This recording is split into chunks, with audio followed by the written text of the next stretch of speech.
আছে সরাসরি জড়িত এবং তাকে ছেড়ে দিলেন। আমি তো অবাক হয়ে গেলাম। এটা ডেঞ্জারাস। অর্থাৎ সরকার যে এখনো ভারতীয় হাই কমিশনার প্রেসক্রিপশনে চলতে পারে এবং এই মহিলাকে রিমান্ডে নিলে ধরে কি কি পেতে পারতেন সেই বক্তব্যটা আমি আজকে আপনাদেরকে দিতে চাই। এবং এখানে আমি বিশ্বাস করি এখানে আইন মন্ত্রণালয় আমার কাছে তথ্য আছে সরাসরি জড়িত এবং এই তথ্যটা সঠিক। স্বরাষ্ট্র মন্ত্রণালয়ের অনুমতি নেওয়া হয়েছে তাকে ছেড়ে দেওয়ার আগে। সরাসরি স্বরাষ্ট্রমন্ত্রী, আইনমন্ত্রী, আইন উপদেষ্টা দুজনেই দুইটা মন্ত্রণালয় সরাসরি তার রিলিজটাকে ত্বরান্বিত করেছেন। This is unacceptable. This is not nice. This is dangerous move by the government. You cannot do that. You're playing with the people's life and Bangladesh. This is unbelievable, guys. দেখেন আমরা কাকে নিয়ে আসলাম? What are they doing? তারা কার purpose serve করতেছে বর্তমানে গভর্নমেন্টে? সে কিভাবে সারা পেল? সে Salman F Rahman সারা পায় নাই। কল্পনা করতে পারেন সে কতটা পাওয়ারফুল? ওয়াই? বিকজ আপনি জানবেন র বা যুক্তরাষ্ট্রের সংস্থা এরা যদি কোন জায়গাতে ধরা পড়ে এদেরকে সাথে সাথে ছাড়িয়ে নেওয়া হয়। আপনি জানেন এই মহিলা সবচেয়ে বড় রয়ের এজেন্ট এবং শেখ হাসিনার সাথে মিলে এবং এই বাংলাদেশের সাংবাদিকতাকে নষ্ট করা, গণতন্ত্রকে নষ্ট করা, ভারতীয় আধিপত্য মিডিয়াতে সবকিছু এস্টাবলিশ করার এই জামাল বাবু দত্ত এবং বাকিদের সাথে মিলে এই মহিলা হচ্ছে অন্যতম। একে আপনারা ছেড়ে দিয়েছেন। তার প্রত্যেকটা বক্তব্য ছিল দেশ বিরোধী, তার প্রত্যেকটা কথা ছিল দেশ বিরোধী। একে ধরেছেন 5টা হত্যা মামলায় জড়িত। যদি এটা মিথ্যা হয়ে থাকে ফেয়ার এনাফ, আপনি আদালতের মাধ্যমে গিয়ে তাকে রিলিজ করে দেন।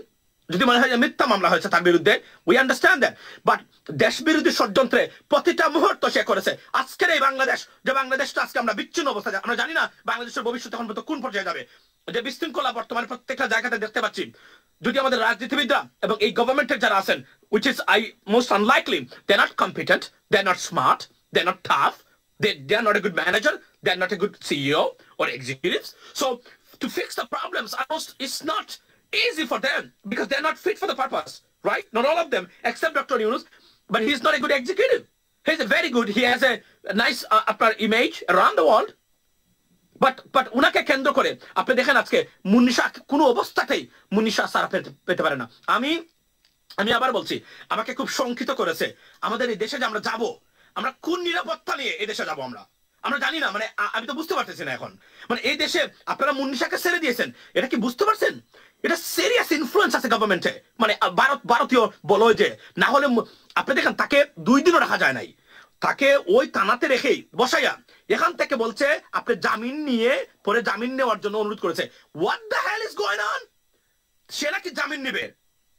মানে তাকে বলা হচ্ছে আপনি প্লিজ, বেগম খালেদা জিয়া কথা বলতো না তারা, তাকে বলছে just চিন্তা করেন, think about that, how powerful she is, what the powerful group behind her release.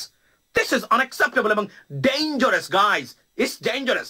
এবং আমি যখন শুনেছি, আমি তো জানতাম না, আমি তার রিলিজ হওয়ার পরে 6 ঘন্টা পরে আমি জানলাম তাকে ছেড়ে দেওয়া হয়েছে, because I was very busy with something different, not with the social media, right? So আমি কোনো কিছু দেখি নাই। আমি আমার ব্যক্তিগত একটা প্রোগ্রাম ছিল, সেই প্রোগ্রামে আমরা গেছি, সেখানে আমরা মানে হঠাৎ আমাকে একজন ফোন দিয়ে বলে মুন্নিশাকে ছেড়ে দিয়েছে।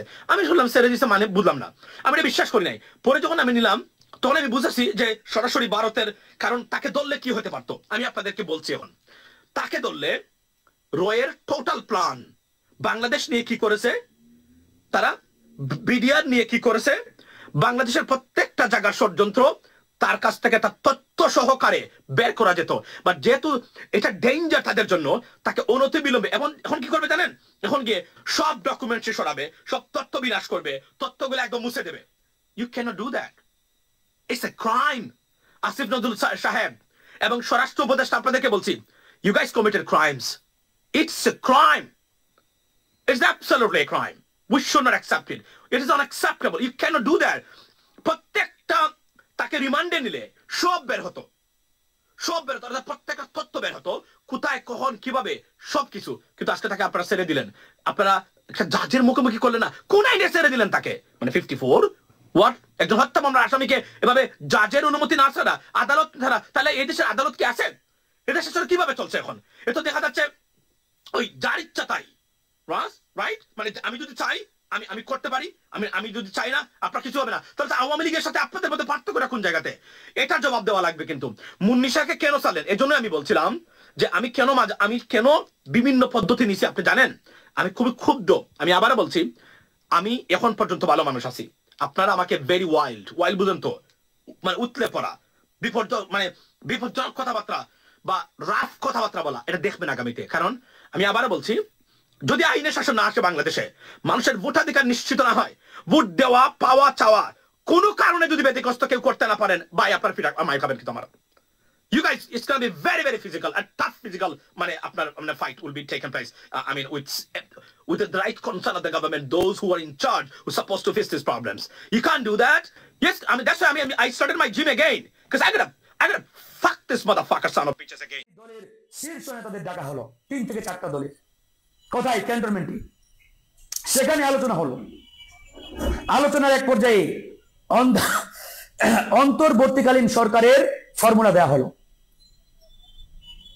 আন্ডার হাসিনার সংবিধান, মানে হাসিনার রেখে যাওয়া সংবিধান অনুযায়ী একটি অন্তর্বর্তীকালীন সরকার হবে, এই ফর্মুলা দেওয়া হলো। আচ্ছা বলুন তো, রাজনৈতিক দলের নেতারা নাই বুঝতে পারে সংবিধানের নারী বুড়ি নাই জানতে পারে, কিন্তু আসিফ নজরুল স্যার, আপনি আইনের মানুষ, আইনের ছাত্র, আইনের শিক্ষক, এই সংবিধানকে চুলচেরা নারী ভুড়ি বিশ্লেষণ করে আপনি অসংখ্যবার এই সংবিধান লিখেছেন, নতুন করে বই লিখেছেন এই সংবিধানের উপরে। আপনি তো জানেন যে এই সংবিধান খুনি হাসিনার সার্জারি করা সংবিধান। এই সংবিধান অনুযায়ী কোন সরকার গঠন হতে পারে না। তাহলে যে ফর্মুলা, যে প্রস্তাব আপনাকে দেওয়া হলো, আপনাদের দেওয়া হলো, ধরে নিলাম রাজনৈতিক দলের নেতারা, মির্জা ফখরুল, জামাত ইসলামের আমির, হেফাজত নেতা মামুনুল হক, তারা না বুঝে মেনে নিলেন। ধরে নিলাম আপনি আইনের লোক হয়ে, সংবিধানের বিশ্লেষক হয়ে, সংবিধানজীবী হয়ে, বুদ্ধিজীবী হয়ে কেন এই বিষয়টি মেনে নিলেন? আপনি সময় নিতে পারলেন না? আমরা তো তিনটা দিন সরকার ছাড়া ছিলাম। সরকার গঠন হয়েছে 8ই আগস্ট। তিনটা দিন বাংলাদেশে কোনো সরকারই ছিল না। আপনারা 5 তারিখে একটু ধৈর্য ধরতে পারলেন না? আপনারা বলতে পারলেন না যে আমাদেরকে একটু সময় দেন, আমরা একটু ভাবি? যেহেতু আজকের এই বৈঠকে ছাত্র প্রতিনিধিরা নেই, সেই বৈঠকে একটা ছাত্র প্রতিনিধি ছিল না। আসিফ, নাহিদ, সার্জিস, হাসনাত, মাহফুজ বা Hannan Masud, Rifat Rashid, front line leader যারা, যদি 1 থেকে 20 জনের কথাই ধরি, একজনও ছিল না। বৈষম্য বিরোধী আন্দোলনের যে প্ল্যাটফর্ম, সেই প্ল্যাটফর্মের একজনও ছিল না। আমি চ্যালেঞ্জ দিয়ে বলছি। তাহলে কেন সেখানে এরকম একটি ভারতীয় পরিকল্পনা বাস্তবায়নের তারা সিদ্ধান্ত নিলেন? কেন নিলেন? এই উত্তর তাদেরকে দিতে হবে। তারা মূল কালপ্রিট। এই বিপ্লবী সরকার তারাই হতে দেয় নাই।